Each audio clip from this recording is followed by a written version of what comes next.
Hello and welcome to a brand new episode of Coming Distractions brought to you by the Nerdpocalypse podcast. I'm your host, Jay. I'm here with my co-host, Micah. Hey.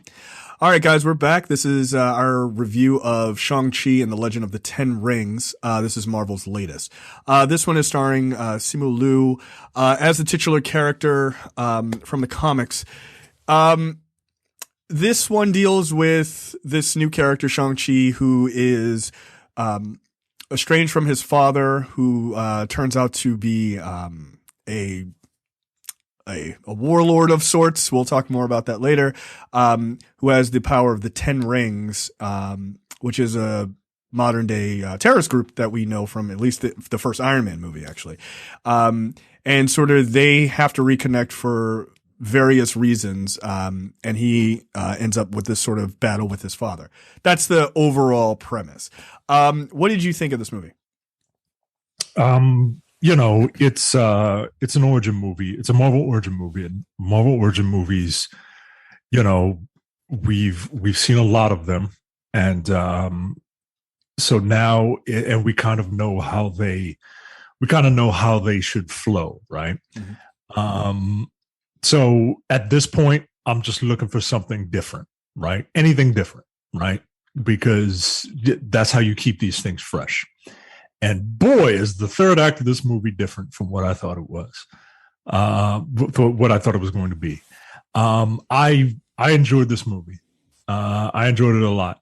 As far as origin movies, it's up there. This movie is like part, you know, Jackie Chan style movie, part, you know, wuxia type movie. And it's fun. Simu Liu is he's charismatic. He's personable. Yeah. You know, he fits the role well. Look, I don't know too much about the character of Shang-Chi, so I'm not coming into this with any like comic book baggage. I'm just here to enjoy this movie, right? And I really did. Look, Tony Leung, man, like this guy's a legend. Yeah, he's the father. This guy's a legend, man. This guy's a legend in Chinese cinema, and I think this is his first Hollywood movie. I believe so. Like 100% Hollywood movie. This dude is an amazing actor. He's also a real badass. And if you are a fan of this character in this movie, you should check out his other work, man. It's awesome to have him in here. It's also awesome to have other legendary actors in this movie that maybe we'll touch on later.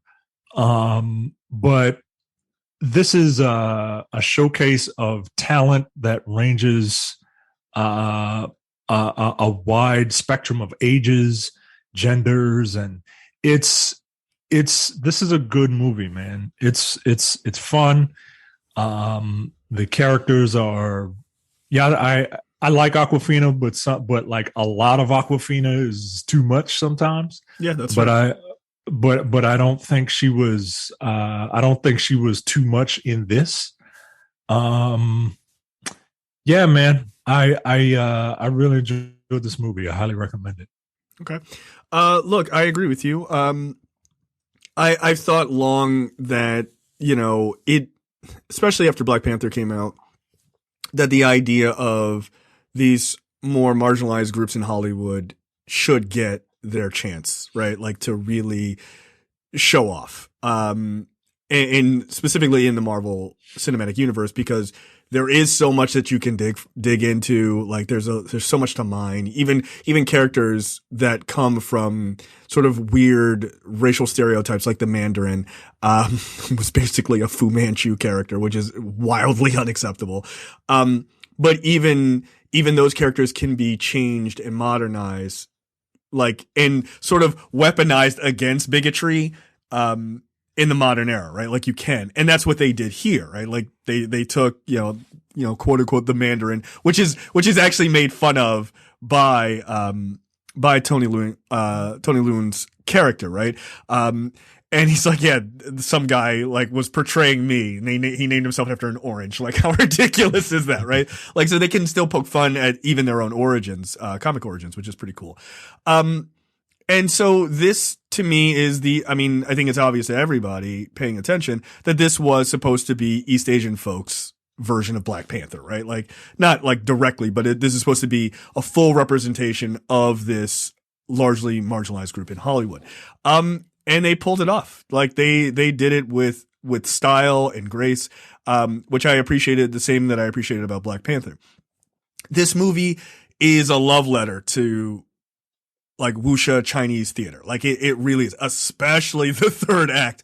Like you said earlier, I was not expecting it to go as far as it did, and boy did it, right? Like, it really, didn't, sort of like run from that, which I appreciated.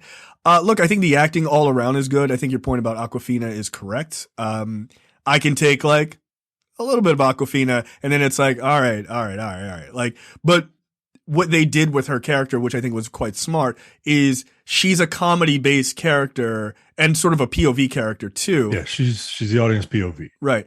But they also give her something to do. And like, she has a great arc in this, which I thought was pretty cool. I'm like there's a line in this movie, and it doesn't spoil anything. We'll talk spoilers on the main show, but there's a line in this movie that I thought was really great. It was like, if you aim at nothing, you hit nothing, right? Like, which is her whole entire arc. Like, if you see the movie, like, you get what it means. And it was just like, it was kind of like a really powerful moment, and it kind of gave her character some depth, which I thought was cool. Look, Simu Liu, as Shang-Chi was great. Like, I like him. The only other work I've seen him in is in Kim's Convenience, which I think he's really great in. He's like super personable and stuff like that. And you get more of that here, and he gets to be a badass, right? So like, he is welcomed into the MCU with like being sort of fully realized in a way that I think sort of, was true a lot of the times in the early movies, but often in the later origin movies, it was kind of like, it was muddled because there were so many things going on, right? Like Captain Marvel is fully realized by the end of her movie, but they're building to so many other things, you kind of almost lose it a little bit, right? Where this one, it doesn't really deal with the larger MCU, except for in like tiny little parts, almost at all. It is a very exclusive story, just like Black Panther was, right? Like, they go, oh, okay, here's like one or two characters, but like, that's it. Like, there's not a lot of like full on outside of, this world building, which I appreciated. Like, they really helped you focus on this aspect of the universe. The other thing that I would say is, the sins of the father thing is a recurring thing in the MCU. And part of me is like, how long are we going to do this, right? Like, I thought that they would like, okay, we were done with the Infinity Saga. Let's try to move into some other big overarching sort of stories, story ideas. And they don't do that here, but the way in which they play the sins of the father here is so unique and so fucking good, which is, to your point, why that dude is such an amazing actor. He's so man great. Like, great. I understand anybody who has that criticism, but at the same time, like, how it's handled here is great. And part of the reason why it's so great is because of Tony Leung's acting and his presence. He might be he's one of my favorite villains in the movie, in the MCU. Yeah, absolutely. Like, absolutely. He's amazing, right? He gets the menace, right? Like you're scared of that dude, right? But he has that line, I'm not scared of you. Yes, you are. Like, yeah. You know what? You're right. I'm sorry. I'm the idiot. Right? But he is. He also has. He has presence. He has gravitas. Like, yeah. He is the villain that everyone always wants to write. Right. Like the bad guy, but you could see his point of view. You could understand him. Right. Like, he's not just evil for the sake of being evil. Right. Yeah, man. Look, that's my favorite character in this movie. Oh, easily. And that's not taken away from anybody. Like, but he's so layered in where you what you hear about him in the beginning, or what you visually see about him in the beginning, and then what happens to him and where he ends up and what that causes, right? And then because like seeing the trailer, you're like, oh, this guy is a villain for villain's sake, and that's just the way it is. Like, nah, this actually is not who he is, and it's actually a super interesting way that they handled him. I thought it made the story that much more beautiful. Like because we're not talking spoilers, but it makes that story that much more beautiful because there is so much more to him just being a mustache twirling villain. Like, I'm going to get the good guy. Ha. And that's going to be it. Like, it could have easily been that. And like without any level of effort, but the way in which they handled his character, I thought was really quite brilliant. We did not mention, and I apologize if I'm mispronouncing this woman's name. Meng'er Zhang, who plays, Shang-Chi's sister. She's his estranged sister who, this is her first big screen credit. She was really good too. Like she was, man. Yes, she really was. And, we'll talk about it on the main show because look, there's some big plans for her, man. Oh, and, no, that's clear. That's clear. That's very there's clear. some big plans for her. And when you see the movie, you can see why. She was a badass. Yeah, she was, man.